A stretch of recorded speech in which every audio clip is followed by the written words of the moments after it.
60 दिन ब्रह्मचर्य पालन के बाद क्या होगा? अगर आप पूरी निष्ठा के साथ 60 दिन ब्रह्मचर्य पालन करते हैं तो आपको इसके काफी सारे बेनिफिट देखने को मिलेंगे। इसका असर पहले 30 दिनों से ही दिखना शुरू हो जाता है। जैसे जैसे आप आगे बढ़ोगे, आपके शरीर में अलग ही स्फूर्ति दिखाई देने लगेगी, अलग ही एक शक्ति आपको महसूस होने लगेगी। आपका मन अध्यात्म की ओर काफी ज्यादा बढ़ जाएगा। जैसे ही आप 60 दिन ब्रह्मचर्य का पूर्ण पालन कर लोगे तो आपका अपने ऊपर बहुत ज्यादा कंट्रोल बढ़ जाएगा। आपकी मेमोरी ज्यादा टाइम तक चीजों को याद रख पाएगी और आप दिन भर में जो भी काम करेंगे उससे आपको थोड़ी सी भी थकान महसूस नहीं होगी। क्या आपको लगता है कि आपका संकल्प उसी रात टूटता है जब आप हार मान लेते हैं? जब आप अपने फोन की स्क्रीन के सामने बेबस हो जाते हैं और वह कर बैठते हैं जिससे आप महीनों से बच रहे थे? जवाब है नहीं। सच तो यह है कि आपका शरीर और आपका दिमाग उस आखिरी पल से बहुत पहले ही हार चुके होते हैं। वह जो आखिरी गलती आप करते हैं वह तो बस एक धमाका है, लेकिन उस धमाके के लिए बारूद पिछले कई दिनों से इकट्ठा हो रहा था। क्या आपने कभी इस बात पर गौर किया है कि जिस दिन आपका ब्रह्मचर्य टूटता है उस दिन सुबह से ही कुछ अजीब सा महसूस हो रहा होता है, या शायद उससे 1-2 दिन पहले से ही अचानक से आपका मन किसी भी काम में नहीं लगता। अचानक से आपकी सांसें छोटी हो जाती हैं। बिना किसी वजह के अंदर एक अजीब सी बेचैनी होने लगती है। यह कोई इत्तेफाक नहीं है। आपका शरीर एक बहुत ही बुद्धिमान मशीन है। जब भी आपके भीतर कोई बड़ा बदलाव होने वाला होता है या जब भी आपका कोई पुराना गहरा संस्कार वापस सतह पर आने वाला होता है तो शरीर आपको पहले से ही चेतावनी देने लगता है। ब्रह्मचर्य केवल वीर्य को रोकना नहीं है, यह एक बहुत बड़ा ऊर्जा का खेल है। जब आप अपनी ऊर्जा को नीचे बहने से रोकते हैं तो वह ऊर्जा एक नया रास्ता तलाशती है, लेकिन अगर आप उस ऊर्जा को सही दिशा नहीं दे पाते तो वह भीतर ही भीतर एक दबाव बनाने लगती है, और जब यह दबाव बर्दाश्त के बाहर होने लगता है तो शरीर और दिमाग बगावत कर देते हैं।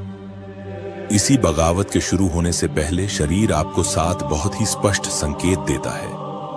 अगर आपने इन संकेतों को समय रहते पहचान लिया तो आप अपने संकल्प को टूटने से बचा सकते हैं, लेकिन अगर आपने इन्हें नजरअंदाज कर दिया तो फिर आपका गिरना तय है। आइए इसे गहराई से समझते हैं। जब कोई इंसान ब्रह्मचर्य के मार्ग पर चलना शुरू करता है तो शुरुआती कुछ दिन बड़े जोश से भरे होते हैं। आपको लगता है कि आपने दुनिया जीत ली है। आप खुद को बहुत शक्तिशाली महसूस करते हैं। इसे हम हनीमून फेज कहते हैं। लेकिन कुछ ही हफ्तों बाद यह जोश ठंडा पड़ने लगता है। आपका दिमाग, जिसे सालों से सस्ते डोपामाइन की आदत पड़ी हुई थी, वह अब उस डोपामाइन के लिए तड़पने लगता है। और यहीं से शुरू होता है वह खतरनाक खेल, जिसे अगर आपने नहीं समझा तो आपकी सारी मेहनत मिट्टी में मिल जाएगी। शरीर जो सबसे पहला संकेत देता है वह सीधा आपकी आंखों और आपकी धड़कन से जुड़ा है। इसे बहुत ध्यान से समझिएगा। आप अपने दिनचर्या के सामान्य काम कर रहे होते हैं। आप सोशल मीडिया पर यूं ही स्क्रॉल कर रहे होते हैं। अचानक से आपके सामने कोई ऐसी तस्वीर या कोई ऐसा वीडियो आता है जो थोड़ा सा उत्तेजक होता है। यह पूरी तरह से अश्लील नहीं होता, लेकिन इसमें कुछ ऐसा होता है जो आपके अवचेतन मन को खींचता है। अब यहां गौर करने वाली बात क्या है? जब आप ब्रह्मचर्य में मजबूत होते हैं तो आप ऐसी तस्वीर को देखकर तुरंत आगे बढ़ जाते हैं।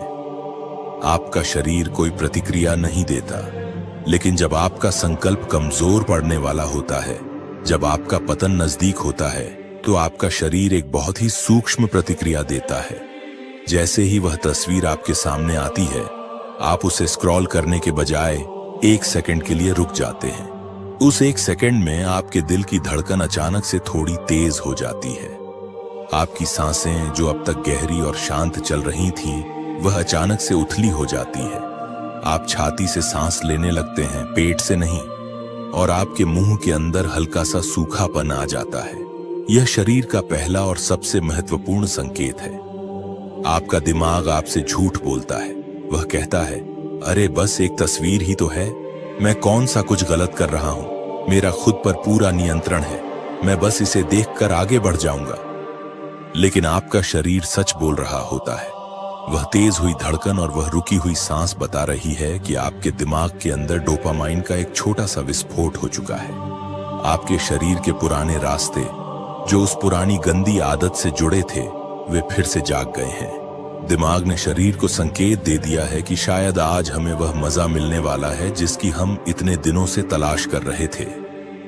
अगर आप इस पहले संकेत पर नहीं रुके, अगर आपने उस तस्वीर को 2 सेकंड और देख लिया, तो समझ लीजिए कि आपने अपने पतन की नींव रख दी है। भले ही आप उस दिन अपना ब्रह्मचर्य न तोड़ें, भले ही आप फोन बंद करके रख दें और सोचें कि आप जीत गए, लेकिन सच्चाई यह है कि जहर अंदर जा चुका है। वह विचार अब एक बीज बन चुका है जो अगले 2-3 दिनों में एक पेड़ बन जाएगा। इसलिए अगली बार जब आप कुछ ऐसा देखें और आपकी धड़कन तेज हो जाए, तो समझ जाइए कि शरीर अलार्म बजा रहा है। तुरंत उस जगह से उठ जाइए, अपनी आंखें बंद कीजिए और गहरी सांसें लीजिए। अब बात करते हैं दूसरे संकेत की, जो पूरी तरह से शारीरिक है और बहुत ही खतरनाक है। जब आप उस पहले संकेत को नजरअंदाज कर देते हैं और दिमाग में वह वासना का बीज बो देते हैं, तो शरीर दूसरे चरण में प्रवेश करता है। इस चरण में आपको अपने शरीर के निचले हिस्से में, विशेषकर पैरों में और कमर के निचले हिस्से में एक अजीब सा भारीपन और बेचैनी महसूस होने लगती है। यह कोई आम थकान नहीं है। इसे आयुर्वेद और योग विज्ञान की भाषा में समझना बहुत जरूरी है। जब आप ब्रह्मचर्य का पालन करते हैं, तो आपकी ऊर्जा, जिसे हम प्राण कहते हैं, वह ऊपर की ओर उठनी चाहिए। इसे ऊर्ध्वरेता होना कहते हैं। यह ऊर्जा आपके मूलाधार चक्र से उठकर आपके दिमाग और आपकी चेतना को रोशन करनी चाहिए।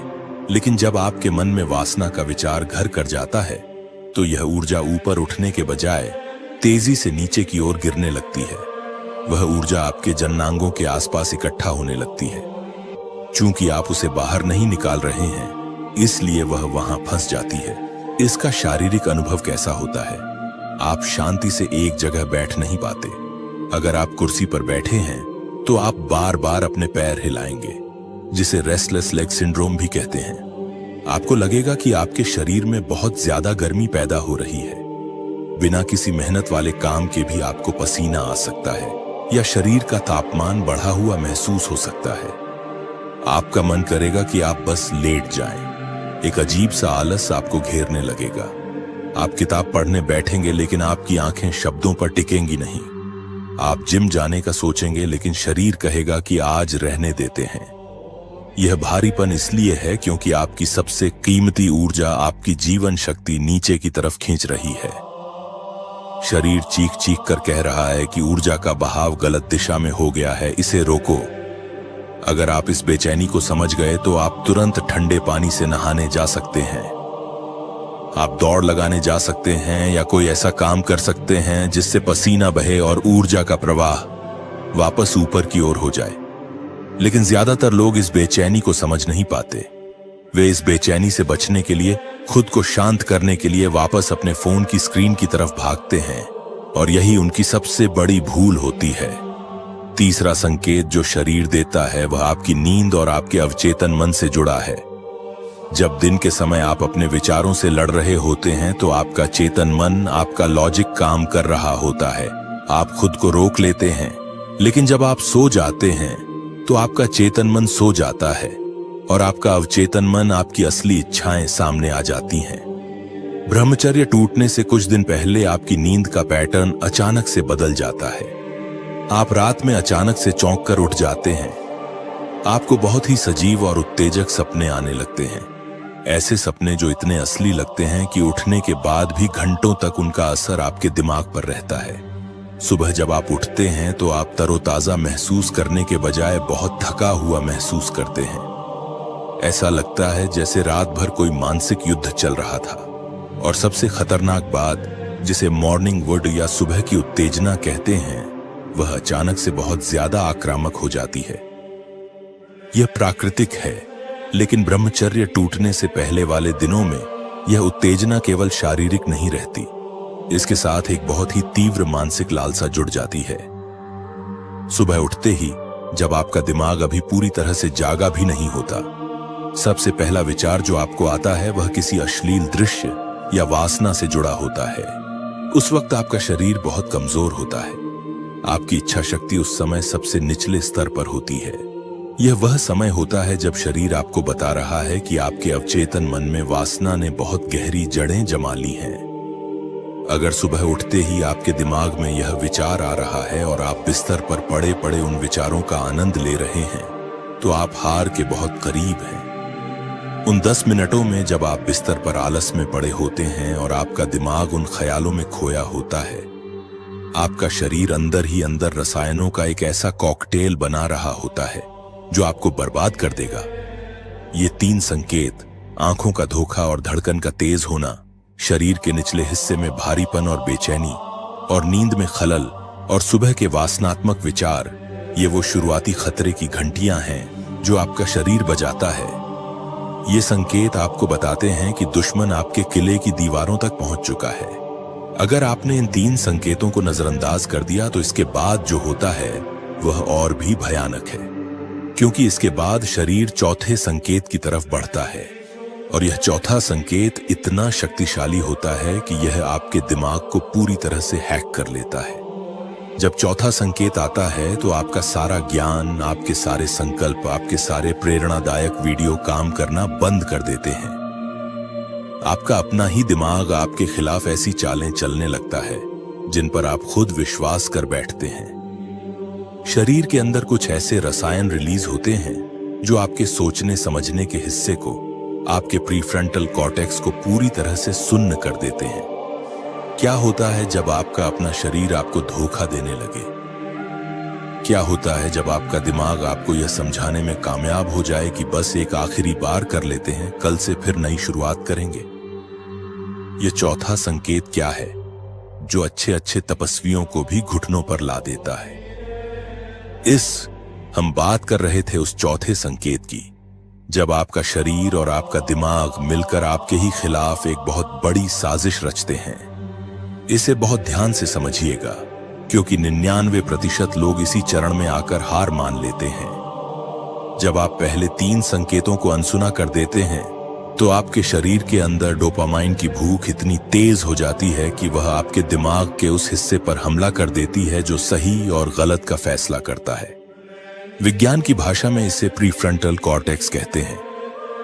चौथा संकेत आपके शरीर में एक अजीब से ब्रेन फॉग यानी मानसिक धुंध के रूप में सामने आता है। अचानक से आपको ऐसा महसूस होगा जैसे आपके सिर के आगे वाले हिस्से में एक भारीपन सा आ गया है। आपकी आंखों के सामने एक अदृश्य पर्दा गिर जाता है। आप जो भी काम कर रहे होते हैं उसमें से आपका ध्यान पूरी तरह से हट जाता है।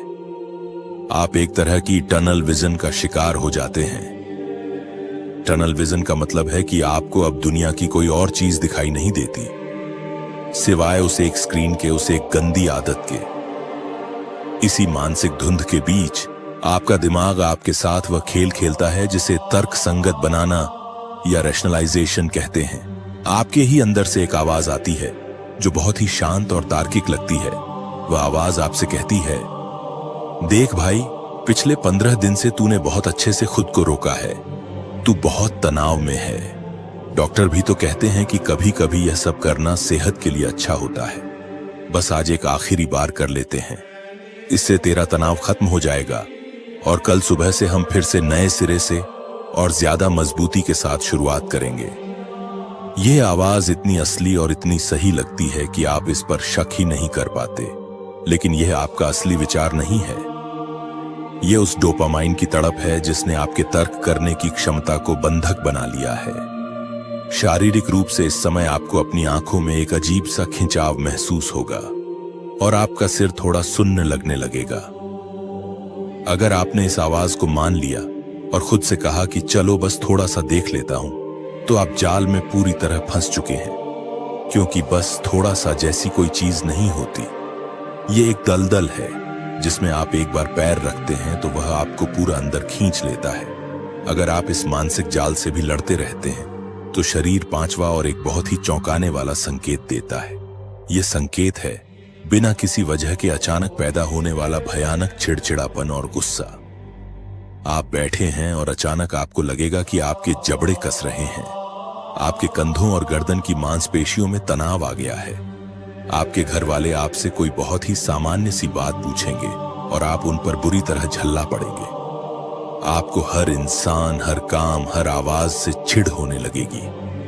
आपके अंदर एक अजीब सी खालीपन और उदासी छा जाएगी। क्या आपने कभी सोचा है कि ऐसा क्यों होता है? यह कोई सामान्य गुस्सा नहीं है, यह विड्रॉल सिंड्रोम है। आपका शरीर एक नशेड़ी की तरह व्यवहार कर रहा है जिसे उसका नशा नहीं मिल रहा। चूंकि आपका दिमाग आपको सीधे तौर पर वह काम करने के लिए मना नहीं पा रहा है, इसलिए वह आपके शरीर में स्ट्रेस हार्मोन यानी कोर्टिसोल का स्तर बहुत ज्यादा बढ़ा देता है। वह आपको इतना परेशान, इतना दुखी और इतना तनावग्रस्त कर देना चाहता है कि आप उस तनाव से भागने के लिए, उस दर्द को कम करने के लिए मजबूर होकर वापस उसी गंदी आदत की शरण में चले जाएं।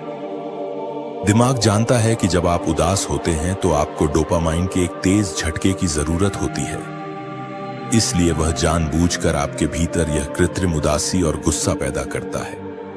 अगर आप अचानक से खुद को बहुत ज्यादा नकारात्मक महसूस करने लगे, अगर आपको लगे कि दुनिया बहुत बुरी है, आपके जीवन में कोई खुशी नहीं है, तो समझ जाइए कि यह आपका शरीर आपको धोखा दे रहा है। यह असली उदासी नहीं है, यह सिर्फ आपके ब्रह्मचर्य को तोड़ने की एक शारीरिक चाल है। इसके बाद आता है छठा संकेत, जो पूरी तरह से आपके हाव भाव और आपके व्यवहार में बदलाव के रूप में दिखता है।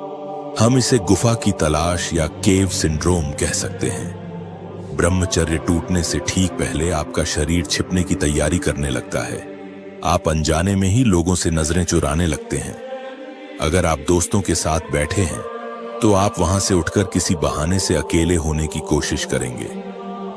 आपकी शारीरिक मुद्रा बदल जाती है, आपके कंधे थोड़े झुक जाते हैं। आप बिना सोचे समझे अपने घर के उस कमरे की तरफ बढ़ने लगते हैं जो खाली है। आप कमरे में घुसते हैं और आपका हाथ अपने आप कुंडी की तरफ चला जाता है। आप खिड़कियों के पर्दे गिरा देते हैं, आप रोशनी कम कर देते हैं। यह सब आप पूरी तरह से होश में नहीं कर रहे होते हैं। आपका शरीर एक ऑटो पायलट मोड पर चला गया है। मानव विकास के दौरान हमारे दिमाग में यह बात बहुत गहराई से बैठी हुई है कि यौन गतिविधियां हमेशा अकेले में और छिपकर की जाती हैं। इसलिए जब आपके शरीर पर वासना पूरी तरह से हावी हो जाती है तो वह आपको सबसे पहले एकांत और अंधेरे की तरफ धकेलता है। अगर आप कभी खुद को बिना किसी ठोस वजह के दिन के उजाले में कमरे का दरवाजा बंद करते हुए पाएं और आपके हाथ में आपका मोबाइल हो तो वहीं रुक जाइए। वह कुंडी आपके कमरे की नहीं है, वह आपकी सफलता, आपकी ऊर्जा और आपके भविष्य के दरवाजे की कुंडी है जिसे आप हमेशा के लिए बंद करने जा रहे हैं। और अंत में आता है सातवां और सबसे आखिरी संकेत। जब आप दरवाजा बंद कर लेते हैं, जब आप फोन की स्क्रीन को अनलॉक करते हैं, तो आपका शरीर एक ट्रांस यानी सम्मोहन की अवस्था में चला जाता है। यह वह बिंदु है जहां से लौटना लगभग असंभव होता है। इस समय आपके शरीर में क्या हो रहा होता है? आपकी आंखों की पुतलियां फैल जाती हैं, आपके हाथ हल्के हल्के कांपने लगते हैं, आपके शरीर का तापमान अचानक से बढ़ जाता है और आपको पसीना आने लगता है। आपकी सांसें पूरी तरह से बेकाबू हो जाती हैं। आप सिर्फ मुंह से हांफते हुए सांस लेने लगते हैं। इस वक्त आप खुद में नहीं हैं, आप एक दर्शक बन चुके हैं और आपका शरीर एक जानवर की तरह व्यवहार कर रहा है जो सिर्फ अपनी भूख मिटाना चाहता है। दिमाग का तार्किक हिस्सा पूरी तरह से बंद हो चुका है और आपका प्रिमिटिव ब्रेन यानी जानवरों वाला दिमाग नियंत्रण में आ चुका है। आप स्क्रीन पर जो देख रहे हैं वह आपको एक कृत्रिम दुनिया में ले जाता है और अगले ही पल सब खत्म हो जाता है। एक भयानक सन्नाटा छा जाता है। वह उत्तेजना, वह मजा जिसके लिए आपके शरीर ने पिछले कई दिनों से जाल बिछाया था, वह चंद सेकंड में गायब हो जाता है और उसकी जगह ले लेता है एक भयानक पछतावा, शर्म और अपनी ही नजरों में गिर जाने का एहसास। आपकी सारी ऊर्जा जो आपको एक महान इंसान बना सकती थी, वह आपके ही हाथों एक टिश्यू पेपर में लिपट कर डस्टबिन में जा चुकी है। यह है वह पूरी यात्रा जो एक छोटे से विचार से शुरू होकर आपके सर्वनाश पर खत्म होती है। लेकिन अब सबसे बड़ा सवाल यह है कि इस चक्रव्यूह को तोड़ा कैसे जाए। जब शरीर इतने मजबूत संकेत दे रहा हो, जब दिमाग खुद ही दुश्मन बन जाए, तो जीत कैसे हासिल की जाए? जवाब बहुत ही सीधा है, लेकिन इसके लिए आपको बहुत ज्यादा जागरूक होना पड़ेगा। याद रखिए, आप इस लड़ाई को उस 7वें संकेत तक पहुंचकर कभी नहीं जीत सकते। जब आप ट्रांस में चले जाते हैं तब आपकी हार तय है। आपको इस बीमारी का इलाज पहले, दूसरे या ज्यादा से ज्यादा तीसरे संकेत पर ही करना होगा। जैसे ही आपकी नजर किसी गलत तस्वीर पर पड़े और आपकी धड़कन तेज हो, उसी पहले सेकंड में आपको अपनी आंखें वहां से हटानी होंगी। जैसे ही आपको अपने निचले शरीर में वह भारीपन महसूस हो, आपको अपनी कुर्सी से उठकर खड़ा होना होगा। इस ऊर्जा को मारने की या दबाने की कोशिश मत कीजिए। ऊर्जा कभी नष्ट नहीं होती, वह सिर्फ अपना रूप बदलती है। जब वासना की ऊर्जा नीचे की तरफ भाग रही हो तो उसे ऊपर खींचने का सिर्फ एक ही तरीका है, शारीरिक और मानसिक झटका। जब भी आपको लगे कि दिमाग बस एक बार वाला खेल खेल रहा है तो तुरंत उस जगह को छोड़ दीजिए। अगर आप अकेले कमरे में हैं तो तुरंत दरवाजा खोलिए और बाहर आ जाइए। अपने परिवार वालों के बीच जाकर बैठ जाइए, उनके साथ बात करना शुरू कर दीजिए। पब्लिक प्लेस पर चले जाइए, क्योंकि लोगों के बीच आपका शरीर कभी भी वह गलत काम करने की हिम्मत नहीं करेगा। अपने शरीर को एकदम से कोई ऐसा काम दीजिए जिसकी उसे उम्मीद न हो। ठंडे पानी से नहा लीजिए। ठंडा पानी आपके नर्वस सिस्टम को एक ऐसा झटका देता है कि आपके दिमाग का वह ब्रेन फॉग तुरंत टूट जाता है। फर्श पर लेट जाइए और तब तक पुशअप्स लगाइए जब तक कि आपकी मांसपेशियां दर्द से चीखने न लगें। जब आपके शरीर में शारीरिक दर्द होता है तो सारा खून और ऊर्जा आपके जननांगों से हटकर आपकी मांसपेशियों में चली जाती है और आपकी वासना शांत हो जाती है। ब्रह्मचर्य कोई सजा नहीं है, यह एक तपस्या है। यह खुद को यह याद दिलाने की प्रक्रिया है कि आप अपने शरीर और अपने दिमाग के गुलाम नहीं हैं, आप उनके मालिक हैं। आपका शरीर सिर्फ एक रथ है और आपका दिमाग उस रथ के घोड़े हैं, लेकिन आपकी असली चेतना उस रथ का सारथी है। जब घोड़े बेकाबू होने लगे, जब वे गलत रास्ते की तरफ भागने लगे, तो सारथी को लगाम खींचनी ही पड़ती है। ये 7 संकेत वो पल हैं जब आपके घोड़े बेकाबू हो रहे होते हैं। अगर आप इन संकेतों को पहचानना सीख गए, अगर आपने समय रहते लगाम कस ली, तो यह वही रथ है जो आपको जीवन की सबसे बड़ी ऊंचाइयों तक ले जाएगा। लेकिन अगर आप सोते रहे, अगर आपने लगाम ढीली छोड़ दी, तो ये घोड़े आपको खाई में गिरा देंगे। चॉइस आपकी है। हर बार जब आपके सामने वह प्रलोभन आता है तो आपके पास 2 विकल्प होते हैं। या तो आप चंद सेकंड के उस झूठे मजे को चुन लें और अपनी महीनों की तपस्या, अपना आत्मसम्मान और अपनी ऊर्जा को नाले में बहा दें, या फिर आप उस दर्द को, उस बेचैनी को सह लें, उस आग में तपें और एक ऐसे इंसान बनकर बाहर निकलें जिसे दुनिया की कोई ताकत, कोई भी प्रलोभन हिला नहीं सकता। अगली बार जब आपका शरीर आपको वह पहला संकेत दे तो उसे पहचानिएगा, मुस्कुराइएगा और खुद से कहिएगा, मैं तुम्हारी यह चाल समझ गया हूं और इस बार मैं जीतने वाला हूं।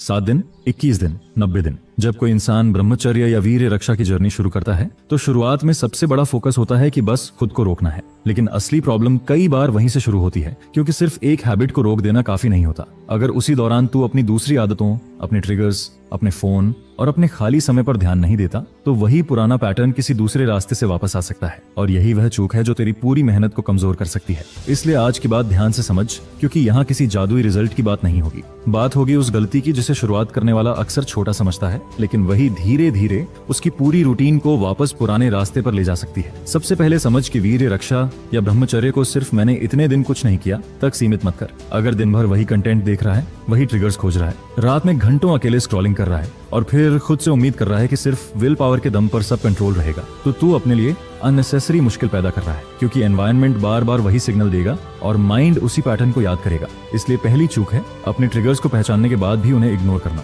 अगर तुझे पता है कि रात में अकेले मोबाइल चलाते समय तेरी अटेंशन बार बार गलत डायरेक्शन में जाती है, तो उसी सिचुएशन को रोज रिपीट करने की जरूरत क्या है? मोबाइल को दूर रख, कंटेंट बदल, नोटिफिकेशंस कम कर, सोने का टाइम ठीक कर, कमरे से बाहर निकल, अपने आसपास का एनवायरनमेंट ऐसा बना कि सही डिसीजन लेना आसान हो। यही प्रैक्टिकल डिसिप्लिन है। हर बार खुद को टेम्पटेशन के सामने खड़ा करके स्ट्रांग साबित करना जरूरी नहीं। कई बार सबसे समझदार डिसीजन टेम्पटेशन से दूरी बनाना होता है। अब दूसरी गलती, खाली समय को खाली छोड़ देना। जब तू कोई पुरानी हैबिट रोकता है तो अचानक दिन में कुछ समय खाली महसूस हो सकता है। पहले वही टाइम किसी डिस्ट्रैक्शन में चला जाता था। अब अगर उस खाली जगह में कोई नया काम नहीं आएगा तो माइंड फिर पुराने रास्ते को याद कर सकता है। इसलिए अपने दिन में कुछ मीनिंगफुल चीजें भर। वर्कआउट कर, पढ़ाई कर, काम कर, कोई स्किल सीख, बाहर वॉक कर, अपने गोल्स पर काम कर। इसका मतलब ये नहीं कि तुझे दिन के हर मिनट को प्रोडक्टिव बनाना है। आराम भी जरूरी है, लेकिन ऐसा खालीपन मत बना जहां तू बिना किसी पर्पस के लगातार स्क्रीन और रैंडम थॉट्स के बीच घूमता रहे, क्योंकि कई बार प्रॉब्लम इच्छा से ज्यादा बोर्डम की होती है। अब तीसरी चूक, अपनी पूरी प्रोग्रेस को सिर्फ दिन गिनने से मेजर करना।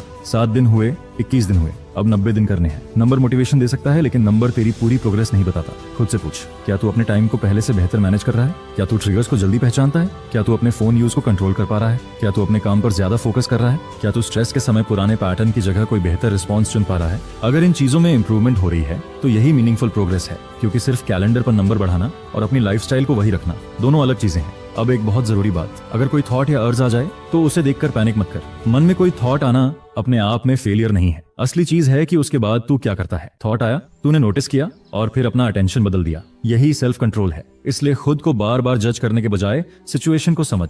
अगर ट्रिगर कंटेंट से आया है तो कंटेंट बंद कर। अगर बोर्डम से आया है तो एक्टिविटी बदल। अगर स्ट्रेस से आया है तो स्ट्रेस हैंडल कर। अगर तू बहुत टायर्ड है तो रेस्ट ले। अपने रिस्पॉन्स को सिचुएशन के हिसाब से बदलना सीख। अब सबसे खतरनाक गलती है ओवर कॉन्फिडेंस। कुछ दिन अच्छे चले और फिर माइंड कहता है अब तो मेरा कंट्रोल बन गया है, अब एक बार देखकर क्या होगा। यही बहुत लोग अपनी बनाई हुई रूटीन को खुद ही टेस्ट करने लगते हैं। अगर तू जानता है कि कोई चीज तुझे बार बार पुराने पैटर्न में ले जाती है तो सिर्फ खुद को टेस्ट करने के लिए उसके सामने जाने की जरूरत नहीं। स्ट्रांग होने का मतलब हर टेम्पटेशन को सामने रखकर जीतना नहीं है। स्ट्रांग होने का मतलब अपनी वीकनेस को समझकर अननेसेसरी रिस्क से बचना भी है। अब अपनी रात की रूटीन देख। बहुत से लोगों के लिए रात का समय सबसे मुश्किल हो सकता है, क्योंकि उस समय डिस्ट्रैक्शंस कम होते हैं, अकेलापन ज्यादा महसूस हो सकता है और मोबाइल आसानी से हाथ में होता है। इसलिए रात को एक सिंपल सिस्टम बना। सोने से कुछ समय पहले फोन अलग रख। बेड पर अननेसेसरी स्क्रॉलिंग मत कर। अगर नींद नहीं आ रही तो कुछ शांत एक्टिविटी कर। कमरे की जगह बदल। जरूरत हो तो थोड़ी वॉक कर। मतलब ये कि उस मोमेंट में पुराने पैटर्न को ऑटोमेटिक बनने का मौका मत दे। और सुबह की शुरुआत भी इसी तरह इंपॉर्टेंट है।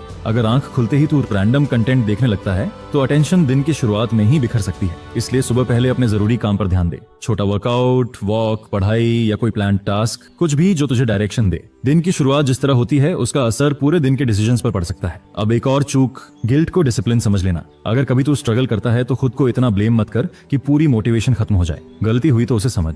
ट्रिगर क्या था, उस समय तू क्या कर रहा था, किस वजह से सिचुएशन बनी, अगली बार क्या बदल सकता है। यही क्वेश्चंस ज्यादा यूजफुल हैं। सिर्फ मैं बहुत खराब हूँ सोचने से कोई सिस्टम नहीं बदलता। सिस्टम बदलने से बिहेवियर बदलता है। इसलिए गिल्ट को लेसन में बदल। अब अपनी एनर्जी को लेकर भी सोच। अगर पूरा दिन तू सिर्फ इस बात पर लगा रहा कि मुझे ये नहीं करना, तो तेरा माइंड उसी चीज के आसपास घूमता रहेगा। इसके बजाय अपने फ्यूचर पर काम कर। फिटनेस का गोल बना, करियर का टारगेट रख, कोई स्किल सीख, पढ़ाई में प्रोग्रेस कर, अपने काम की क्वालिटी इंप्रूव कर। जब तेरे पास मीनिंगफुल डायरेक्शन होती है तो अटेंशन के पास दूसरी जगह जाने का कारण कम हो सकता है। यही वजह है कि ब्रह्मचर्य को सिर्फ रोकने की प्रैक्टिस मत बना, इसे सेल्फ डिसिप्लिन और बेटर लाइफस्टाइल बनाने की प्रैक्टिस बना। अब 7 से 21 दिन के बीच एक चीज खास तौर पर ध्यान में रख। शुरुआत की एक्साइटमेंट धीरे धीरे कम हो सकती है। पहले दिन मोटिवेशन हाई होती है, फिर रूटीन नॉर्मल लगने लगती है। यही पता चलता है कि तू सिर्फ एक्साइटमेंट पर था या सच में सिस्टम बना चुका है। इसलिए मोटिवेशन कम होने पर भी छोटे एक्शंस जारी रख।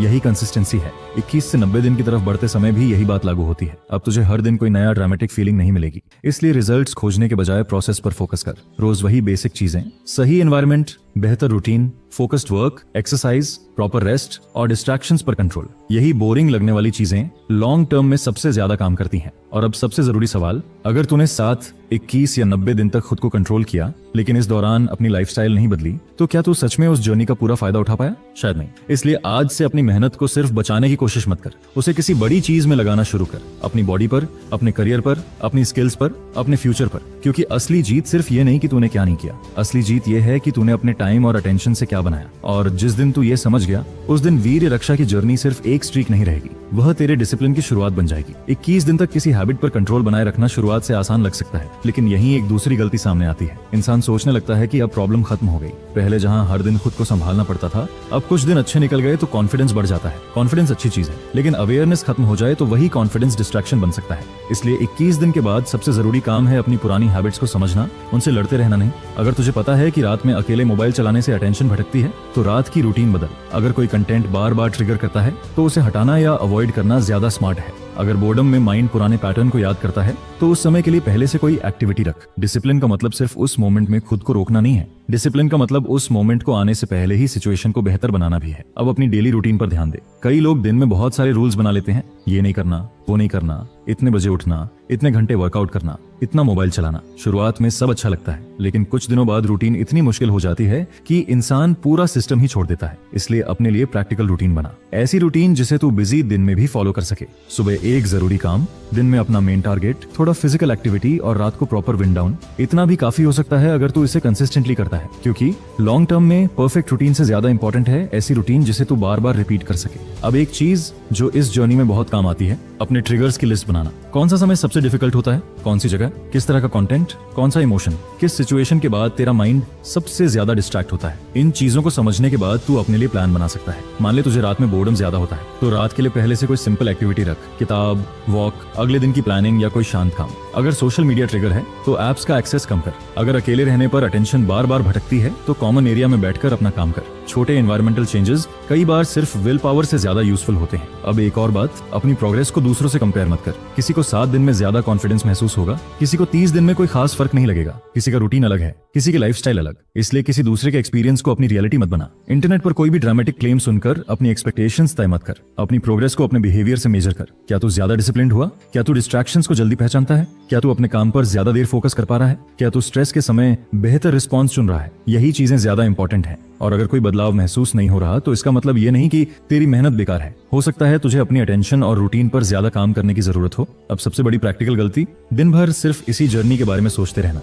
अगर तू सुबह से रात तक यही कैलकुलेट करता रहेगा कि कितने दिन हुए, कब अगला स्टेज आएगा, क्या चेंज दिखेगा, तो तेरी अटेंशन फिर उसी टॉपिक में फंसी रहेगी। इसीलिए दिन काउंट कर, लेकिन जिंदगी भी जी। अपने काम पर फोकस कर, दोस्तों और परिवार के साथ समय दे, एक्सरसाइज कर। 21 दिन के बाद अब सबसे बड़ा टेस्ट ये नहीं है कि तू खुद को कितने दिन तक रोक सकता है। असली टेस्ट ये है कि क्या तू अपनी नई रूटीन को बिना हर समय मोटिवेशन के भी चला सकता है। क्योंकि शुरुआत में एक्साइटमेंट होती है, हर दिन नया लगता है, लेकिन कुछ समय बाद वही रूटीन नॉर्मल लगने लगती है। यही बहुत लोग केयरलेस हो जाते हैं। उन्हें लगता है कि अब कंट्रोल आ गया है, इसलिए पुराने ट्रिगर्स के साथ फिर से एक्सपेरिमेंट किया जा सकता है। यही गलती नहीं करनी है। अब पर कंट्रोल कर लिया, फिर 21 दिन तक अपनी पुरानी हैबिट से दूरी बनाए रखी और अब 90 दिन का टारगेट लेकर चल रहे हो, तो क्या सिर्फ दिन गिनते रहने से तुम्हारी जिंदगी बदल जाएगी? नहीं, असली बदलाव तब शुरू होता है जब तुम्हारा माइंडसेट, डेली रूटीन और अपनी एनर्जी को इस्तेमाल करने का तरीका बदलता है। बहुत लोग ब्रह्मचर्य की शुरुआत मोटिवेशन के साथ करते हैं। 7 दिन पूरे हुए तो कॉन्फिडेंस बढ़ जाता है, 21 दिन हुए तो लगता है कंट्रोल मजबूत हो गया और फिर 90 दिन का टारगेट सामने आ जाता है। लेकिन यही एक गलती होती है। इंसान सिर्फ स्ट्रीक पर फोकस करने लगता है, हर दिन बस यही देखना कि आज कौन सा दिन है। लेकिन खुद से पूछो, इन दिनों में तुमने अपनी जिंदगी में क्या बदला? अगर स्ट्रीक चल रही है लेकिन रात को देर तक फोन चल रहा है, दिन भर रैंडम स्क्रॉलिंग हो रही है, कोई गोल नहीं है और पूरा ध्यान सिर्फ दिन गिनने पर है, तो लाइफस्टाइल कैसे बदलेगी? इसलिए वीर्य रक्षा को सिर्फ कुछ छोड़ने की जर्नी मत बनाओ, इसे अपने ऊपर कंट्रोल बढ़ाने की जर्नी बनाओ। अगर कोई पुरानी हैबिट कम हुई है तो उसके खाली समय को किसी अच्छे काम से भरो। वर्कआउट करो, पढ़ाई करो, कोई स्किल सीखो या करियर पर काम करो, क्योंकि सिर्फ डिस्ट्रैक्शन हटाने से जिंदगी प्रोडक्टिव नहीं बनती, उसकी जगह डायरेक्शन डालनी पड़ती है। अब एक और गलती मत करना, बार बार खुद को टेस्ट करना। कुछ दिन कंट्रोल करने के बाद यह मत सोचना कि अब तो मैं स्ट्रांग हो गया हूँ, अब वही पुराना कंटेंट देख सकता हूँ। अगर तुम्हें पता है कि कोई चीज तुम्हारा फोकस खराब करती है तो उससे डिस्टेंस बनाए रखना कमजोरी नहीं, स्मार्ट डिसीजन है। हर बार खुद को मुश्किल सिचुएशन में डालकर अपनी स्ट्रेंथ प्रूव करने की जरूरत नहीं। असली कंट्रोल ये है कि तुम ट्रिगर को पहले पहचानो और उससे दूर रहो। अब फोन को ही देख लो, 5 मिनट के लिए उठाया और एक शॉट से दूसरी शॉट, फिर कमेंट्स और फिर दूसरा वीडियो। देखते देखते आधा घंटा निकल जाता है, फिर लगता है कि आज फोकस नहीं बना। इसलिए फोन और सोशल मीडिया को भी अपनी रूटीन का हिस्सा समझो। अननेसेसरी नोटिफिकेशंस बंद करो, डिस्ट्रैक्टिंग कंटेंट अवॉइड करो और रात में फोन को अपने बेड से दूर रखो। हर खाली समय स्क्रोलिंग में मत निकालो। कभी वॉक करो, वर्कआउट करो, किताब पढ़ो या अपने गोल्स की प्लानिंग करो। क्योंकि माइंड को हर समय नया स्टिमुलेशन मिलता रहेगा तो किसी एक जरूरी काम पर फोकस करना मुश्किल हो सकता है। अब ब्रह्मचर्य की जर्नी में एक और कॉमन मिस्टेक है सिर्फ ये सोचना कि क्या नहीं करना है। अगर पूरा दिन ये नहीं करना, वह नहीं करना सोचते रहोगे तो माइंड उसी चीज के आसपास घूमता रहेगा। इसलिए ये भी तय करो कि तुम्हें क्या करना है। पढ़ाई का टारगेट, वर्कआउट का टाइम, करियर का टास्क या कोई स्किल, अपने दिन में पर्पस रखो। जब दिन मीनिंगफुल काम से भरा होता है तो डिस्ट्रैक्शंस के लिए जगह अपने आप कम होने लगती है। पहले 7 दिन में अपने ट्रिगर्स पहचानो। किस टाइम अटेंशन भटकती है? क्या रात में प्रॉब्लम होती है? क्या बोर्डम में फोन ज्यादा चलता है? क्या स्ट्रेस के बाद पुरानी हैबिट याद आती है? इन पैटर्न्स को समझना जरूरी है, क्योंकि जिस चीज को समझोगे नहीं उसे बदलना मुश्किल होगा। होगा। फिर 21 दिन आते हैं, शुरुआत वाला एक्साइटमेंट कम हो सकता है और रूटीन नॉर्मल लगने लगेगी। यहीं डिसिप्लिन की असली प्रैक्टिस शुरू होती है। अब हर दिन नई मोटिवेशन की जरूरत नहीं, बस अपने बेसिक रूल्स फॉलो करने हैं। समय पर सोना, बॉडी को एक्टिव रखना, फोन कंट्रोल करना और अपने गोल्स पर काम करना। फिर 90 दिन का मतलब सिर्फ कैलेंडर पर नंबर पूरा करना नहीं होना चाहिए। असली फायदा तब है जब इन दिनों में ऐसी हैबिट्स बन जाएं जिन्हें आगे भी कंटिन्यू किया जा सके, क्योंकि 90 दिन बाद अगर सब कुछ वापस पुराना हो गया तो सिर्फ स्ट्रीक पूरी हुई। लेकिन अगर इन 90 दिनों में तुमने अपने टाइम, अटेंशन और हैबिट्स को मैनेज करना सीख लिया तो वही जर्नी तुम्हारी लाइफस्टाइल का हिस्सा बन सकती है। अपनी प्रोग्रेस को किसी दूसरे इंसान से कंपेयर मत करो। हर व्यक्ति की रूटीन और एक्सपीरियंस अलग होता है। किसी को बदलाव जल्दी महसूस हो सकता है, किसी को ज्यादा टाइम लग सकता है। इसलिए अपनी प्रोग्रेस को बिहेवियर से मेजर करो। क्या तुम पहले से ज्यादा डिसिप्लिन्ड हो? क्या फोन को बेहतर तरीके से मैनेज कर रहे हो? क्या अपने काम को कम टाल रहे हो? क्या ट्रिगर आने पर खुद को संभाल पा रहे हो? अगर इन चीजों में इंप्रूवमेंट है तो समझो कि असली बदलाव वहीं हो रहा है। और सबसे जरूरी बात, अपनी एनर्जी को खाली मत छोड़ो। अगर तुमने कोई पुरानी हैबिट कम की है तो उस एनर्जी को वर्कआउट, पढ़ाई, स्किल, करियर या अपने फ्यूचर के किसी गोल में लगाओ। आज खुद से ये मत कहो कि मुझे बस 90 दिन पूरे करने हैं। इसके बजाय कहो मुझे अगले 90 दिनों में अपना बेहतर वर्जन बनाना है। क्योंकि पहली सोच में सिर्फ नंबर है, जबकि दूसरी सोच में डायरेक्शन है। आज फोन जल्दी रख दिया, वर्कआउट कर लिया, जरूरी काम टाला नहीं, या किसी ट्रिगर से डिस्टेंस बना ली, ये छोटे विंस हैं। यही छोटे विंस मिलकर डिसिप्लिन बनाते हैं। इसलिए अपनी जर्नी को सिर्फ वीर रक्षा का चैलेंज मत समझो, इसे सेल्फ कंट्रोल, फोकस और बेटर लाइफस्टाइल बनाने की प्रैक्टिस समझो। आखिर में सवाल ये नहीं होगा कि तुमने कितने दिन खुद को रोका, सवाल ये होगा कि इन 90 दिनों में तुमने खुद को कितना बनाया। अब एक और जरूरी बात समझो, 7, 21 या 90 दिन का टारगेट तभी यूजफुल है जब तुम्हारा फोकस सिर्फ स्ट्रीक पर नहीं बल्कि अपनी डेली लाइफ पर भी हो। क्योंकि कई बार इंसान एक हैबिट से बचने के चक्कर में दूसरी हैबिट्स को इग्नोर करने लगता है। उसे लगता है कि बस यही एक चीज कंट्रोल हो जाए, बाकी सब अपने आप ठीक हो जाएगा। लेकिन ऐसा नहीं होता। अगर स्लीप खराब है, बॉडी इनएक्टिव है, फोन पूरा दिन हाथ में है और माइंड के पास कोई क्लियर गोल नहीं है तो सिर्फ एक हैबिट, सत्संग हैबिट को कंट्रोल करने से पूरी लाइफस्टाइल नहीं बदलती। इसलिए अपनी जर्नी को थोड़ा बड़ा देखो। अब हर दिन खुद से पूछो कि आज मैंने अपने लिए क्या बेहतर किया। जरूरी नहीं कि हर दिन कोई बड़ा काम हो, कभी एक अच्छा वर्कआउट भी काफी है, कभी समय पर सो जाना भी प्रोग्रेस है और कभी अपने जरूरी काम को बिना टाले पूरा कर देना भी बड़ी जीत है। यही छोटे डिसीजंस धीरे धीरे तुम्हारे माइंडसेट को मजबूत करते हैं। अब खासकर 21 दिन के आसपास एक चीज हो सकती है, शुरुआत का एक्साइटमेंट कम हो जाएगा। पहले जो मोटिवेशन बहुत स्ट्रांग थी वह नॉर्मल लगने लगेगी। यहीं पर कई लोग सोचते हैं कि शायद अब फायदा नहीं हो रहा, लेकिन असल में यही समय है जब तुम्हें मोटिवेशन से ज्यादा रूटीन पर भरोसा करना चाहिए। क्योंकि मोटिवेशन का काम तुम्हें शुरुआत करवाना है, लेकिन कंसिस्टेंसी तुम्हें आगे ले जाती है। इसलिए अगर किसी दिन मन नहीं है तब भी अपने रूटीन का छोटा हिस्सा पूरा करो। वर्कआउट नहीं कर सकते तो वॉक कर लो, पूरा स्टडी सेशन नहीं हो रहा तो थोड़ा पढ़ लो, काम बहुत बड़ा लग रहा है तो उसका पहला स्टेप कर लो। इससे तुम्हारा माइंड ये सीखता है कि मूड जैसा भी हो, जरूरी काम पूरी तरह बंद नहीं करना है। अब अपनी नींद पर ध्यान दो। रात में देर तक जागकर फोन चलाना और फिर सुबह टायर्ड उठना किसी भी सेल्फ इंप्रूवमेंट रूटीन को कमजोर कर सकता है। इसलिए सिर्फ ये मत सोचो कि दिन में क्या अवॉइड करना है, ये भी देखो कि रात को तुम अपने शरीर को कितना रेस्ट दे रहे हो। सोने से पहले स्क्रीन कम करो, अपने स्लीप टाइम को फिक्स्ड रखने की कोशिश करो और सुबह उठने के बाद कुछ समय फोन से दूर रहो। जब दिन की शुरुआत ही दूसरों के कंटेंट से होती है तो तुम्हारी अटेंशन शुरू से ही बाहर चली जाती है। इसके बजाय सुबह अपनी रूटीन को थोड़ा शांत रखो,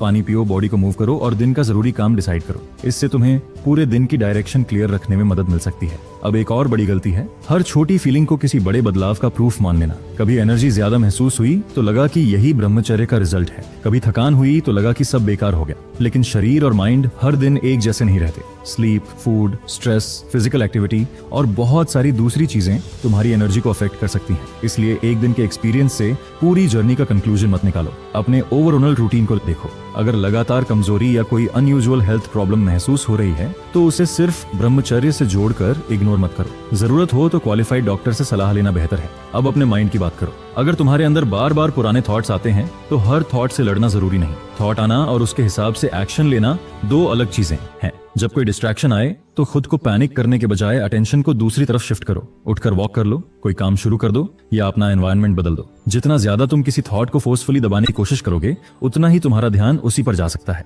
इसलिए रिएक्शन बदलने पर फोकस करो, यही प्रैक्टिकल सेल्फ कंट्रोल है। और अगर कोई सिचुएशन बार बार ट्रिगर करती है तो उसके लिए पहले से प्लान बनाओ। अकेले कमरे में देर रात तक फोन चलाना प्रॉब्लम है तो फोन बाहर रखो। बोर्डम में स्क्रॉलिंग शुरू होती है तो पहले से कोई एक्टिविटी तय रखो। स्ट्रेस में पुरानी हैबिट याद आती है तो वॉक, वर्कआउट या किसी ट्रस्टेड पर्सन से बात करने का का ऑप्शन रखो। जब प्लान पहले से होता है तब उस मोमेंट में डिसीजन लेना आसान हो जाता है। अब अपनी एनर्जी को किसी गोल से जोड़ो। सिर्फ ये मत सोचो कि मुझे पुरानी हैबिट से बचना है, सोचो कि मुझे अगले कुछ महीनों में क्या बनना है। अगर करियर इंपॉर्टेंट है तो रोज उसके लिए काम करो, अगर फिटनेस इंपॉर्टेंट है तो बॉडी को ट्रेन करो, अगर पढ़ाई जरूरी है तो डेली टारगेट रखो, अगर कोई स्किल सीखनी है तो उसे रूटीन में जगह दो। क्योंकि जब तुम्हारे पास फ्यूचर की तरफ जाने वाला रास्ता होता है तो पीछे की डिस्ट्रैक्शंस धीरे धीरे कम इंपॉर्टेंट लगने लगती हैं, और यही वह माइंडसेट है जो लंबे समय तक टिक सकता है। अब इमेजिन करो 90 दिन बाद तुम सिर्फ ये नहीं देख रहे कि स्ट्रीक कितनी लंबी हुई, तुम ये देख रहे हो कि तुम्हारी रूटीन कितनी स्टेबल हुई, फोन पे कंट्रोल कितना बढ़ा, फोकस कितना बेहतर हुआ और अपने गोल्स के लिए तुम कितने सीरियस हुए। अगर यह बदलाव आया तो समझो कि तुम्हारी मेहनत सिर्फ एक नंबर तक सीमित नहीं रही,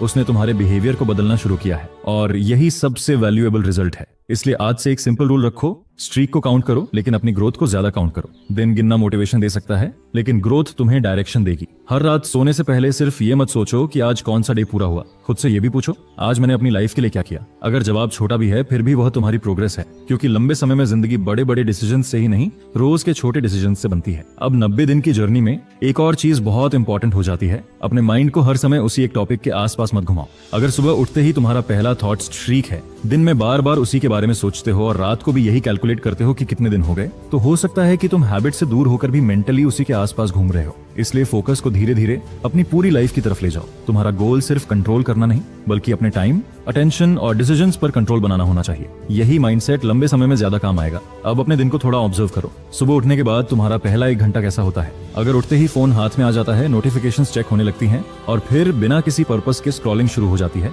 तो दिन की शुरुआत ही डिस्ट्रैक्शन से हो रही है। कोशिश करो कि सुबह का पहला हिस्सा अपने लिए रखो, थोड़ा मूवमेंट, पानी, फ्रेश होना और फिर दिन का जरूरी काम तय करना। इतनी सी चीजें भी रूटीन को ज्यादा स्ट्रक्चर्ड बना सकती हैं। अब दिन के बीच में एक और प्रॉब्लम आती है, बोर्डम। जब कोई काम इंटरेस्टिंग नहीं लगता तब माइंड तुरंत एंटरटेनमेंट चाहता है। यही वह समय है जब पुरानी हैबिट्स या डिस्ट्रैक्टिंग कंटेंट वापस अटेंशन खींच सकता है। इसलिए बोर्डम को दुश्मन मत समझो, थोड़ी देर बिना एंटरटेनमेंट के रहना सीखो। अगर काम बोरिंग है तो उसे छोटे हिस्सों में करो, 25 से 30 मिनट फोकस करके थोड़ा ब्रेक लो और फिर वापस शुरू करो। इससे माइंड को हर समय इंस्टेंट एंटरटेनमेंट की जरूरत कम हो सकती है। अब स्ट्रेस को भी समझना जरूरी है। कई बार इंसान किसी हैबिट की तरफ सिर्फ इच्छा के कारण नहीं बल्कि स्ट्रेस से एस्केप करने के लिए जाता है। जब काम का प्रेशर होता है, कोई प्रॉब्लम होती है या मन परेशान होता है, तब ब्रेन ऐसी चीज खोजता है जो तुरंत डिस्ट्रैक्शन दे। इसलिए स्ट्रेस के समय पहले यह पहचानो कि प्रॉब्लम असल में क्या है। अगर थकान है तो रेस्ट चाहिए, अगर काम ज्यादा है तो उसे छोटे टास्क में बांटो, अगर मन परेशान है तो किसी भरोसेमंद इंसान से बात करो, अगर बॉडी रेस्टलेस है तो वॉक या वर्कआउट करो। हर फीलिंग का सोल्यूशन एक जैसा नहीं होता। यही अवेयरनेस धीरे धीरे सेल्फ कंट्रोल को मजबूत करती है।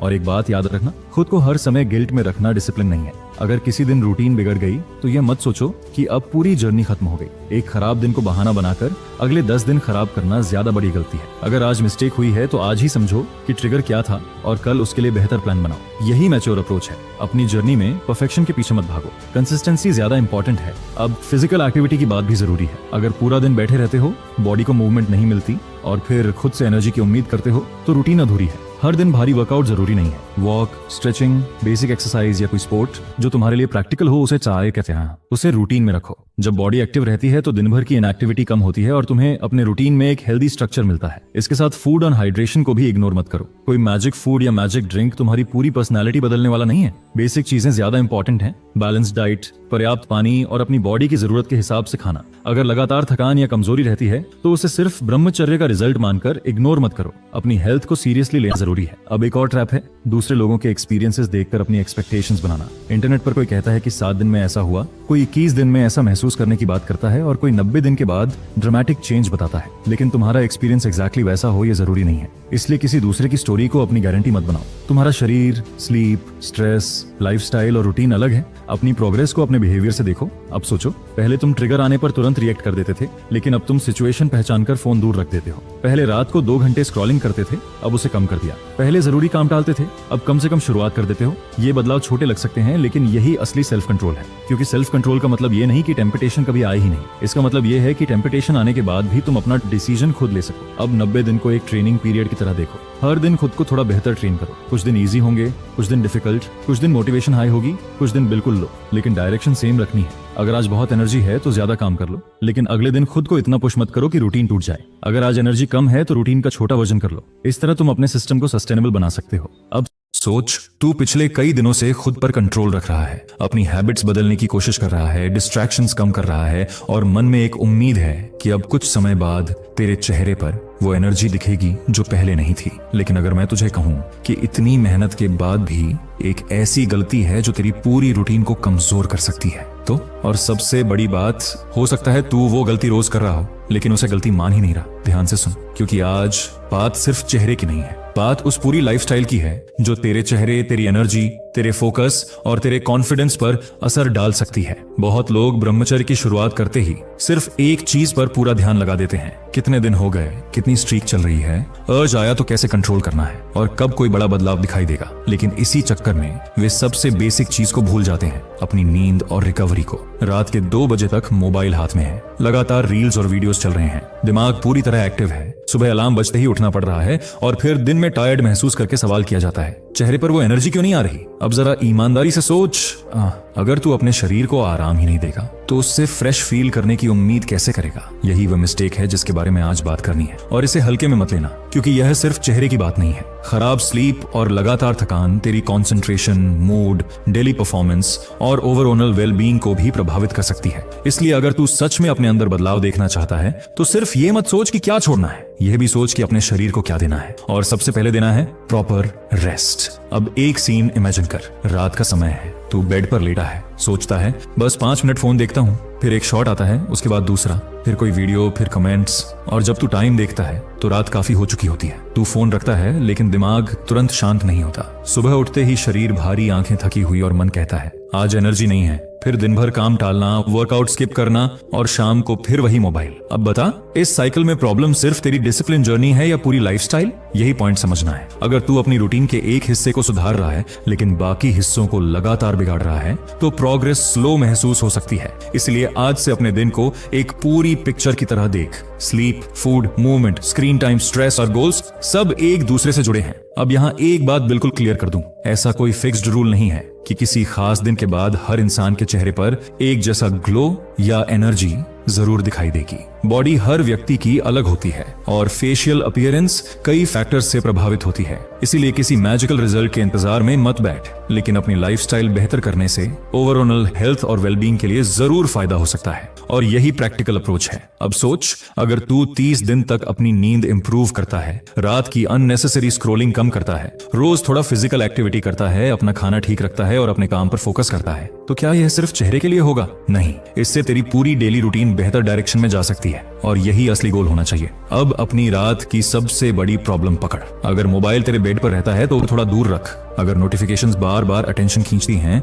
उन्हें कम कर। अगर तू हर रात बिना किसी लिमिट के कंटेंट कंज्यूम करता है तो एक फिक्स्ड कट ऑफ टाइम रख। तू जितनी बार एनवायरनमेंट को अपने फेवर में बदलता है उतनी बार विल पावर पर प्रेशर कम होता है, क्योंकि हर रात टेम्पटेशन से लड़ने से बेहतर है कि तू सिचुएशन को पहले ही सिंपल बना दे। यही स्मार्ट डिसिप्लिन है। अब दूसरी तरफ देख, सुबह अगर तू रात को देर से सोया और सुबह टायर्ड उठा तो पूरा दिन लो एनर्जी महसूस हो सकता है। इसलिए सुबह उठते ही खुद को रैंडम कंटेंट में मत डाल। थोड़ा पानी पी, बॉडी को मूव कर, बाहर थोड़ी लाइट या वॉक ले और अपने दिन का पहला इंपॉर्टेंट टास्क तय कर। जरूरी नहीं कि सुबह 5 बजे ही उठना है, जरूरी यह है कि तेरी स्लीप पर्याप्त और रूटीन प्रैक्टिकल हो। दूसरों की रूटीन देखकर अपनी बॉडी पर अननेसेसरी प्रेशर मत डाल। अगर किसी को सुबह 5 बजे उठना पसंद है तो ठीक, लेकिन अगर तू 11 बजे सोकर 5 बजे उठ रहा है और पूरे दिन थका हुआ है तो यह डिसिप्लिन नहीं है, यह रिकवरी को इग्नोर करना है। असली डिसिप्लिन वह है जो तेरी जिंदगी में लंबे समय तक टिक सके। अब वर्कआउट की बात, अगर तू चाहता है कि शरीर ज्यादा एक्टिव महसूस करे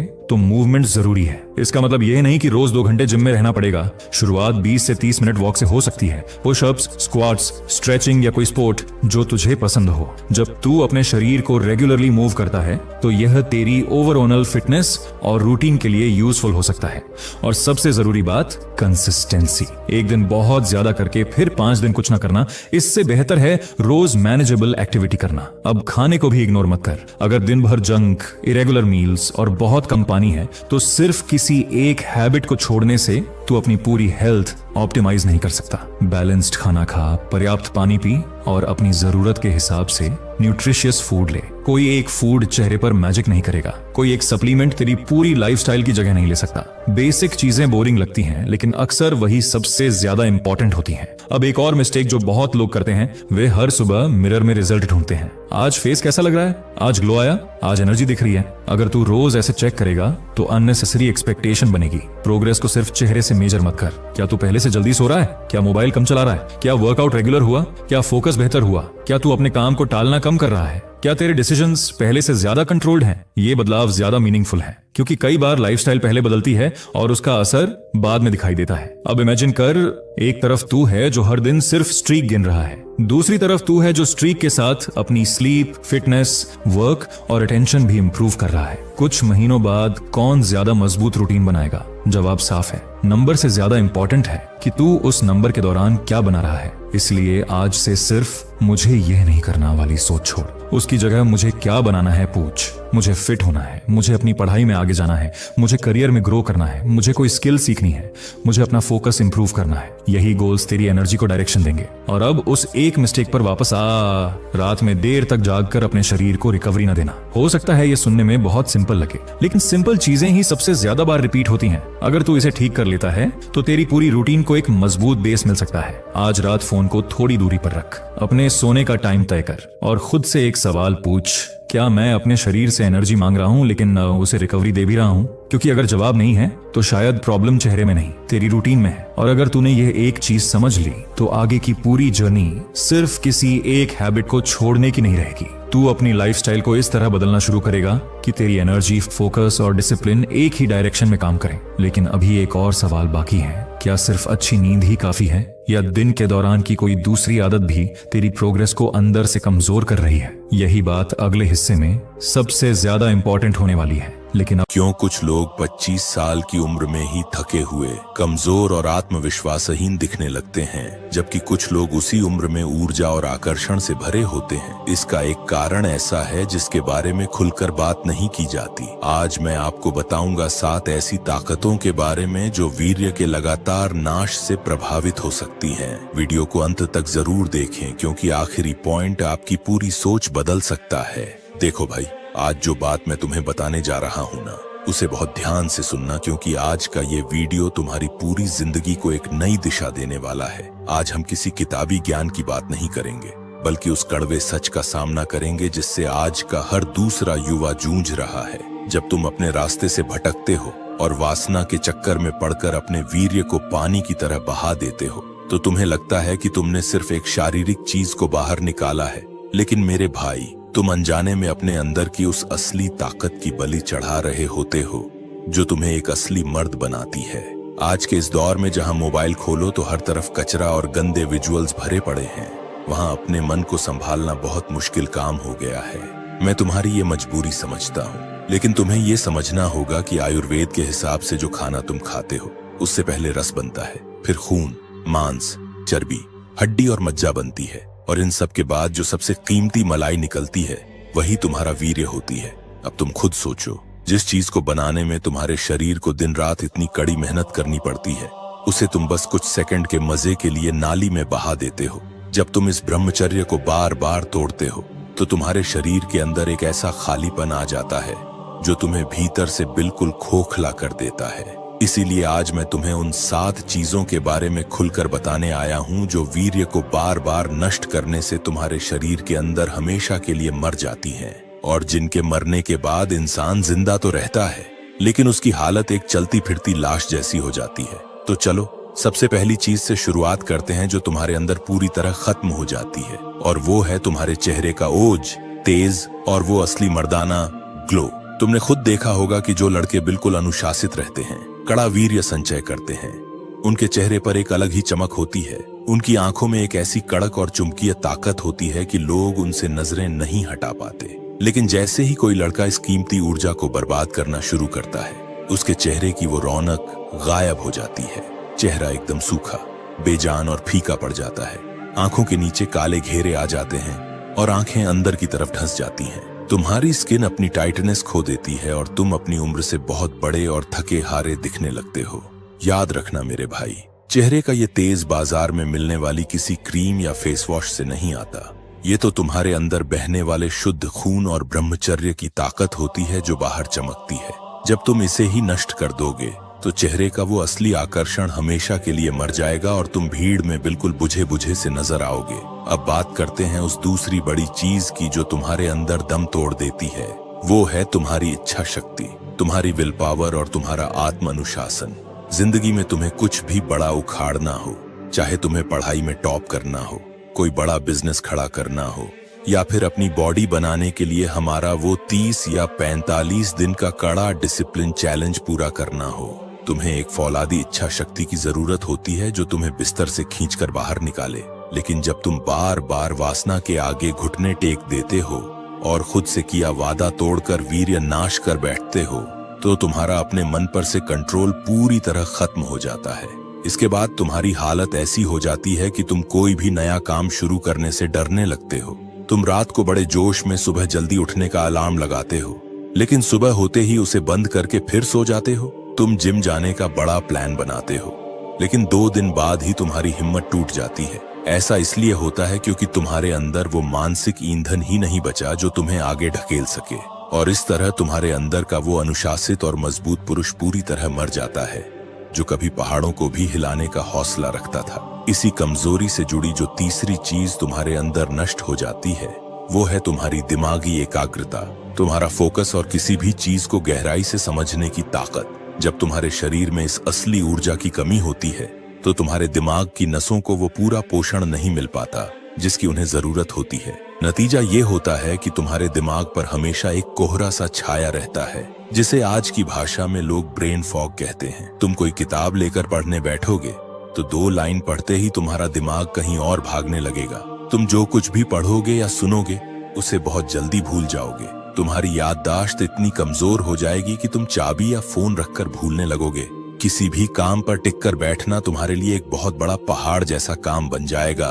मेरे भाई, आज के इस तगड़े कंपटीशन वाले दौर में वही लड़का कामयाब होता है जिसका फोकस अर्जुन के तीर की तरह सीधा और सटीक होता है। लेकिन वीर्यनाश के कारण तुम्हारे दिमाग की वो धार पूरी तरह कुंद हो जाती है, और तुम्हारी वो बुद्धिमत्ता जो तुम्हें दूसरों से अलग और आगे बना सकती थी, वो धीरे धीरे अंदर ही अंदर दम तोड़ देती है। अब भाई, 3